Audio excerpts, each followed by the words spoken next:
Welcome to Seneschal, everyone. Today I have a battle report from a very fun narrative game I was able to play with a local player this week. We set up a scenario that had a great deal of fun playing out an ambush and seeing how everything turned out. We also brought either models we wouldn't normally play or in a configuration that we wouldn't normally run, so it was kind of neat to try out some different things that we wouldn't normally put out. Alright, so to set the stage, the Adepta Sororitas were called out to investigate a convent that had gone silent and to see to any survivors. However, as they neared the convent, an unnatural fog rolled over the column and visibility was reduced to nearly nothing. The sisters' force crawled towards its destination at a snail's pace, but just as they neared the convent, the fog quickly receded to reveal an ambush. The Tyranids had destroyed the convent and were enveloping the expeditionary force, with scout elements behind them, and the blood of martyrs calling them for retribution. The canonists called for the attack. Turn 1. The Tyranids used the element of surprise to their advantage, moving on to the sisters' lines and beginning the onslaught. Gargoyles to the rear, gaunts and larger monsters in the front bearing down on the Repentia that were the vanguard of the sisters' movement. The forward elements moved close to the Repentia, peppering them with shots and also cutting down some of the 3 full 15 Battle Sister squad units. After a psychic onslaught that unfortunately Faith, i.e. my bad dice rolls, were unable to blunt, and a volley of fire from their longer-range guns that was able to destroy the first sister's transport, the Xenos bioforms crashed into the sisters' lines. The Repentia were cut down, but the Battle Sisters and Celestins were able to live through the first wave of attacks. The sisters' counter was swift and brutal. The Penitent engines moved up and prepared to destroy the Haruspecs and the Warriors. The Battle Sisters and Celestins prepared to use their bolter fire to cut down the foul gaunts. The second transport, with the Canonist Warlord and her Holy Relic and Celestin support inside, moved up to support the left Battle Sisters squad. The rear guard of Battle Sisters moved to bring their bolters to bear on the Gargoyles, and the Exorcists launched a volley into the non-character Carnifex, bringing it to half health. The right flank, Gaunts and Gargoyles were eliminated. The Haruspecs and all but one of the Warriors were purged by the Penitent engines, but the Gaunts on the left flank were mostly unharmed. Turn 2. The Hive Fleet elements were not caught unprepared by the fury of the sisters' reprisal, as more Gaunts and more Gargoyles and other Xenos appeared on the sisters' flanks. Old One-Eye and the Psyker Abominations moved forward to prepare to charge. The Psyker Bugs were unable to bring the same death as the first turn, but were still able to strengthen the Abomination of Old One-Eye.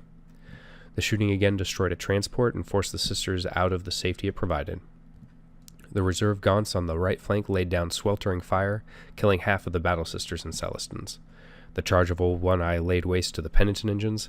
However, the Canonist was able to put a wound on him, and the Battle Sisters, Canonists, and Celestins on the left flank were able to kill most of the Gaunts that attempted to swarm over them, and the Thrope was half dead as well. The Exorcist and Battle Sisters in the rear remained mostly unharmed and ready to fight. Things looked grim, however, not all hope was lost. Now, we did end up needing to call the game at that point. We had kind of chatted a lot and wasted some time. We were having fun, but the shop was getting ready to close, and we weren't going to make him stay a minute late for us. Now, were the game to play out, I would have expected to be able to kill the wounded Carnifex, dramatically thin out the Gaunts on the right, as well as thin out the Gargoyles in the rear.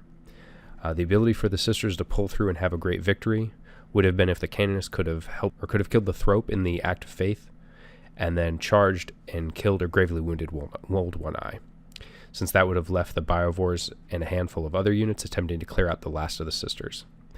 It was a blast, and I look forward to playing another fun game like that where the list building isn't so rigid, especially with the new beta codex, where hopefully more unit options will feel like they properly fill a role, as well as having a lot more build options, to make, say, an all melee sisters list. Something like that would be fun.